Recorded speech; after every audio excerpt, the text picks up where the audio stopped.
Sorry guys, that was a bit rubbish. I was halfway through a very important thought. So I'm going to wait till you guys get back on board. I did have a phone call come through, but I did let it go and it still caused my feed to glitch. So you're back. All right, now Life of Brit, you were asking a question around, can you still have a successful IVF cycle and transfer in the context of ovarian hyperstimulation syndrome? I think I interpreted that okay.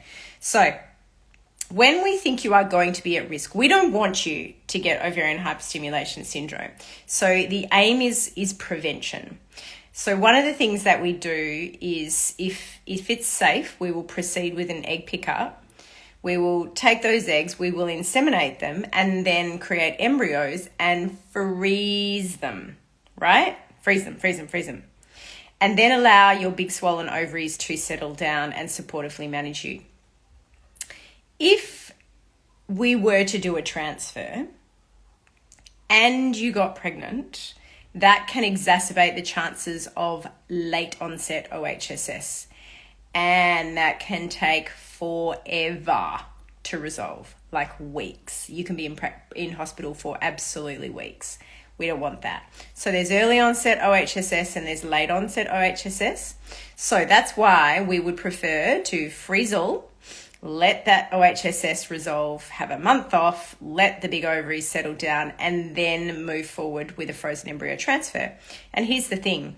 In most centres around Perth, around Australia, who have really good labs, your frozen transfer rates are as good as your fresh ones. So, yes, you are going to still have a very successful IVF cycle. We're just not going to transfer in the first instance because we don't want you to get sick now or if you were to fall pregnant.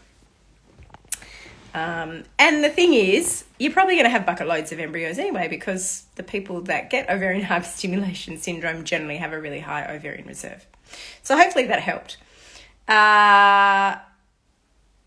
M. Giorgio, how does someone with PCOS and irregular cycles know if they're commencing menopause? Oh, it's all about the symptoms, right? So even women who have, let's say they're in their early to mid 40s and they're having irregular cycles, the one differentiating factor will be the presence of menopausal symptoms. And that's actually the definition of perimenopause. Is dysfunctional bleeding, irregular cycles, and the presence of menopausal symptoms.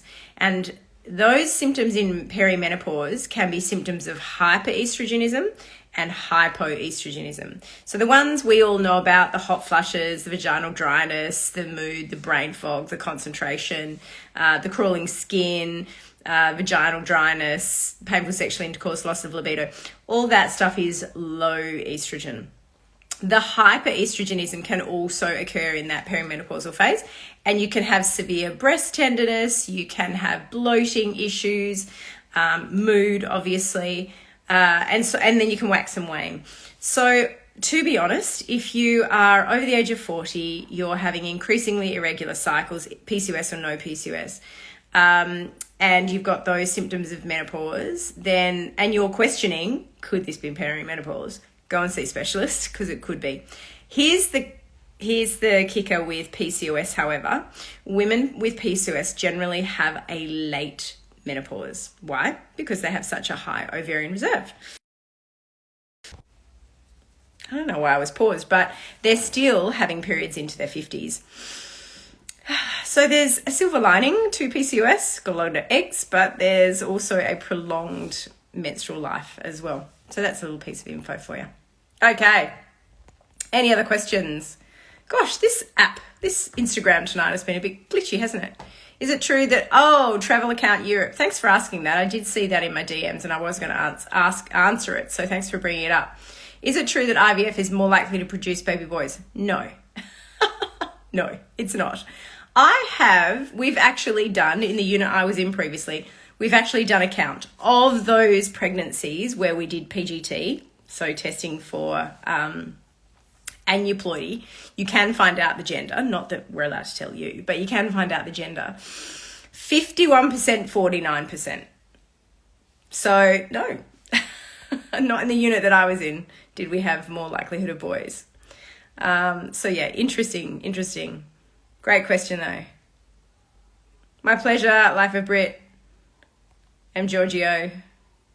Love the video of yourself and the team. Oh, was that the Christmas TikTok one? How cool was that? I didn't put that together. Jess from Pivot put that together. I just did my little part, but how clever. So clever. What a great team. Any other questions? All right. Yeah, I know it is great to be talking about menopause. So many people just push it under the carpet. Don't talk about it. Oh, it's like not talking about the war. But here is what I think about the menopause. It is a time of great wisdom. It is a time of celebration. It is a time of acknowledgement that you are entering another phase of life, but you don't have to be old about it. We can enter menopause with style and grace. We have a lot to offer the world.